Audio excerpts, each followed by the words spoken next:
So, selamat pagi. I thought I would try something different today and film by the pool. So hopefully you can hear me. I This fountain's loud to me, but I think that I got it so it voice isolate. Anyway, today I wanted to talk about something super important, which is safety. And I think that the biggest question I get when I travel is, well, aren't you scared? And the question is, or the answer is no, I'm not scared.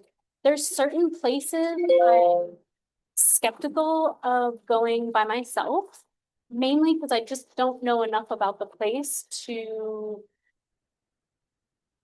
plan it and organize it and get it and feel comfortable in it yet. But as far as Bali goes, so let's be more specific. As far as Bali goes, I feel very safe here.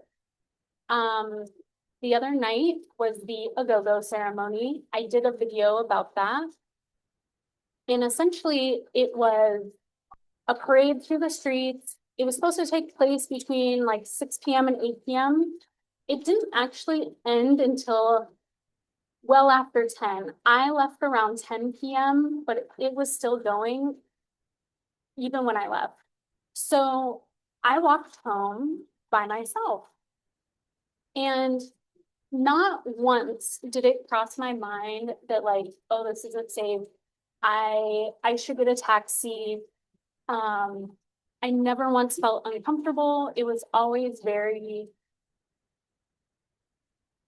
It always felt safe. I never felt unsafe. And even because I'm kind of tucked back off the road, so the path leading to the place I'm at only fits a motorbike. And I just keep walking to and from this place. I love it. It's like tucked away between some rice paddies and it's very green and beautiful. But those pathways, they're lit, but there are like dark patches along the way. And again, nothing about that makes me feel uncomfortable. Not once have I felt that, the goosebumps where it's like, oh gosh, am I safe? Am I in an okay environment? Um, so that's one thing too is choosing the place you stay. It is something I thought about the first day I was here, that it is off the road, it's tucked back.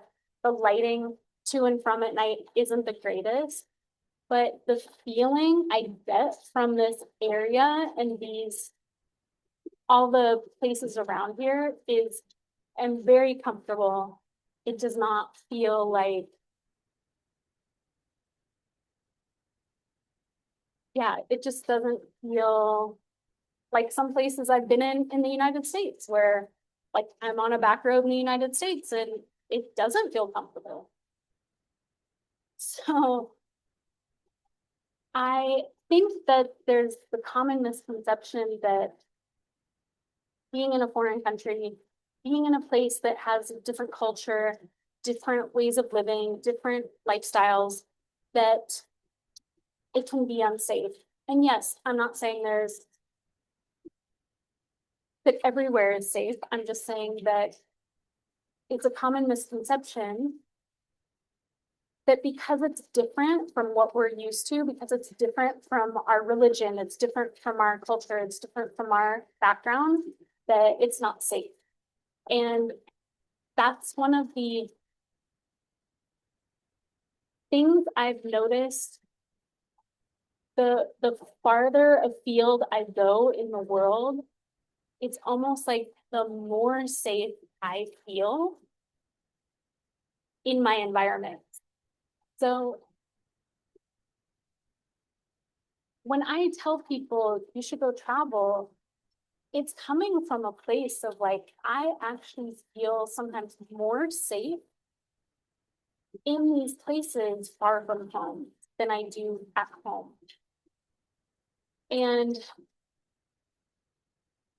there are definitely precautions I take, things that I've learned over the years, um, habits, tricks, walking alone at night, for example. I I don't wear earbuds, because I don't want to be distracted. I I pay attention. I look around me. If someone's following me too close, sometimes I'll go into a store or a restaurant or something and just look at the menu because maybe their proximity is making me uncomfortable. And instead of being uncomfortable and leading them directly back to where I'm staying or what I'm doing, I sorry that turned off and so now I'm distracted. Um, Instead of leading them back to where I'm staying or what I'm doing, I'll take a little detour and just take my time to stay in that restaurant or that store or whatever and wait for that person to pass. Some other things like money, passports, things like that. I don't walk around the streets with everything on me. I also don't leave everything in the hotel. I always have like two, sometimes three wallets essentially with a form of ID, a form of payment, like an ATM card and a credit card. And they're all like kind of different banks and different modes of payment. Sometimes I have a little cash in one, but when I walk around, I only bring with me like what I need. So oftentimes I walk around sometimes with just my driver's license because it's a form of ID, and then a credit card and an ATM card in case I need to get cash, and then enough cash for what I feel like I'm doing that day. So if I know I'm just going to go to a restaurant and have a coffee, I don't need to bring $100 with me in the form of rupiah. I can bring, I don't know, 100,000 rupiah with me. And that's plenty for a coffee, Actually, it's plenty for a meal and a coffee. So just little things like that, being smart about what you're carrying on you at all times and like where you're carrying it. If you have I know a lot of people travel sometimes with like really a lot of jewelry, big rings, big necklaces, expensive. And it's like, it's not about theft and having it stolen. It's more about what happens if it falls off in the pool or in the ocean. I do a lot of diving. So I tell people who are diving, like, I wouldn't wear your wedding band in the ocean because if it falls off, especially sometimes when there's current and there's a whale shark and there's all this cool stuff, it might fall off. You never know. So it's not always about like theft and things like that. It's about stuff happens and you might lose it. So be smart about what you're carrying with you and how you're carrying it. If you just have like a bag loosely hanging over your shoulder and there's people everywhere and I don't know, just it's maybe it's a place known for pickpocketing. You might lose that bag, it might be better to have something like actually attached to you, like a fanny pack.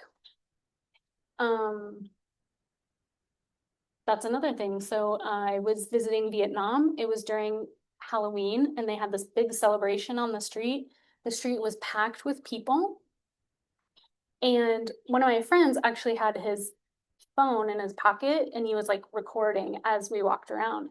And a woman stopped him and she was like pointed to that and she kind of, I don't think she spoke English, but she kind of did like this, like put it away, like put it somewhere because she was warning us that there's pickpockets, which is so interesting because he actually put the phone away into someone's like zipped bag and it ended up being stolen. Someone got into that person's bag and stole a phone. So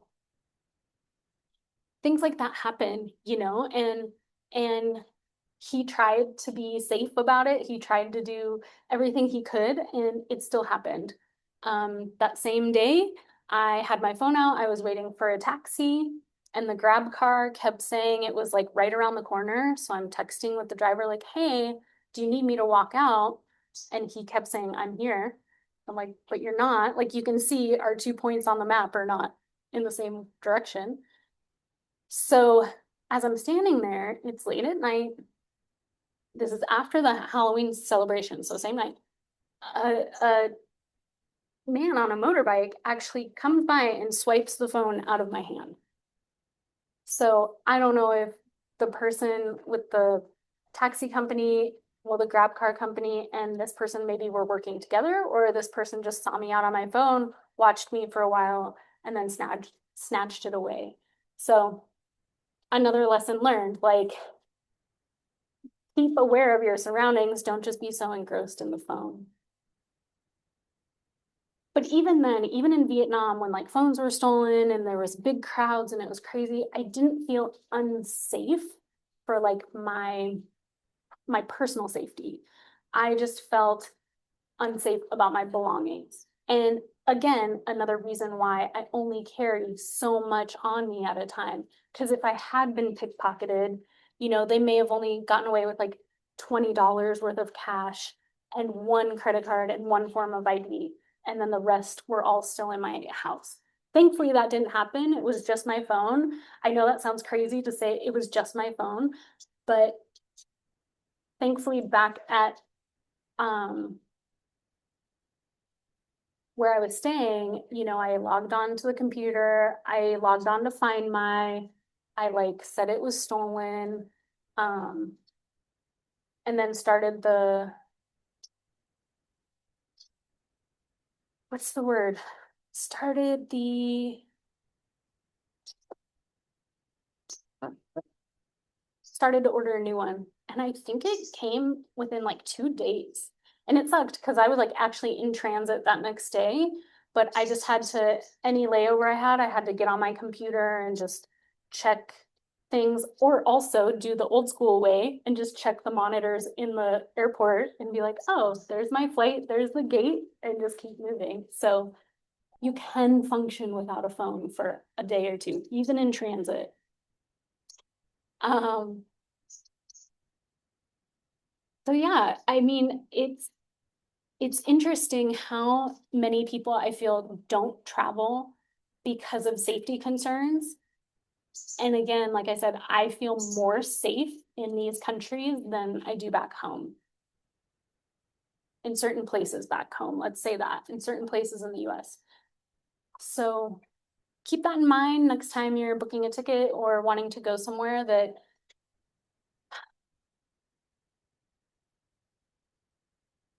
some of your preconceived notions may not always be true, and to just, you may need to make extra planning, take extra precautions, like putting things in different places in your luggage before you leave.